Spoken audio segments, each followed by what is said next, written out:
ज्या विद्यार्थ्यांनी पोलीस भरतीचा फॉर्म भरलेला आहे त्या सर्व विद्यार्थ्यांसाठी हे खूप महत्त्वाचा अपडेट आहे।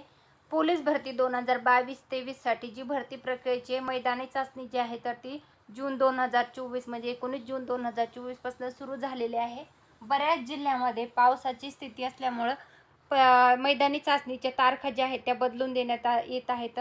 तर परंतु ज्या विद्यार्थ्यांनी पोलीस भरतीचा फॉर्म भरलेला मग तुम्ही कुठल्याही जिल्ह्याचा फॉर्म भरलेला असा नका, परंतु तुम्हाला सोबत काय काय घेऊन जायचं ना त्याचे यादी जी आहे तर ती मी तुम्हाला घेऊन आलेली आहे। कुठल्याही जिल्ह्याचा पोलीस भरती संदर्भातला अर्ज केला असेल तर तुम्हाला डॉक्युमेंट कुठले कुठले घेऊन जायचे तुमच्या हॉल तिकीटवर पण त्याच्या संदर्भातली डिटेल देण्यात आलेली आहे।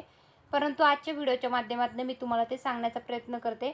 तर पोलीस भरती करता सादर केलेला आवेदन अर्ज जो आहे म्हणजे तुम्ही जो फॉर्म भरलेला आहे ज्या जिल्ह्याचा त्या आवेदन अर्जाचा प्रिंट म्हणजे त्याची कॉपी घेऊन जायची आहे झेरॉक्स करून। त्यानंतर प्रवेशपत्र म्हणजे तुमचं ॲडमिट कार्ड घेऊन जायचं आहे।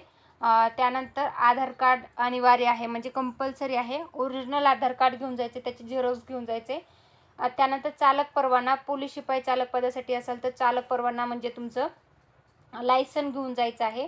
त्यानंतर तुम्हाला 5 फोटो सोबत ठेवायचे आहेत, पासपोर्ट साईजचे 5 फोटो। त्यानंतर 10वी 12वीचे गुणपत्रक प्रमाणपत्र दोन्हीही तुम्हाला घेऊन जायचं आहे।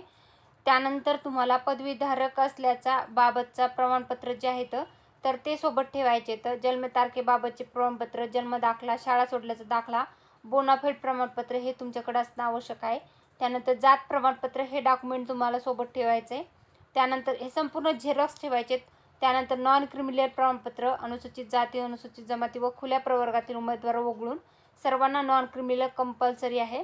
त्यानंतर अधिवास प्रमाणपत्र, त्यानंतर आवेदन अर्जात नमूद केलेले समांतर आरक्षणाबाबतचे प्रमाणपत्र, कागदपत्र, खेळाडू, प्रकल्पग्रस्त, भूकंपग्रस्त, पोलीस पाल्य, अनाथ, अंशकालीन असाल, होमगार्ड व माजी सैनिक, युद्धात अपंग झालेले किंवा मृत झालेले सैन्यातील व्यक्तीच्या कुटुंबातून असाल तर तुम्हाला त्याच्या संदर्भातलं डॉक्युमेंट सोबत ठेवायचे म्हणजे झेरॉक्स।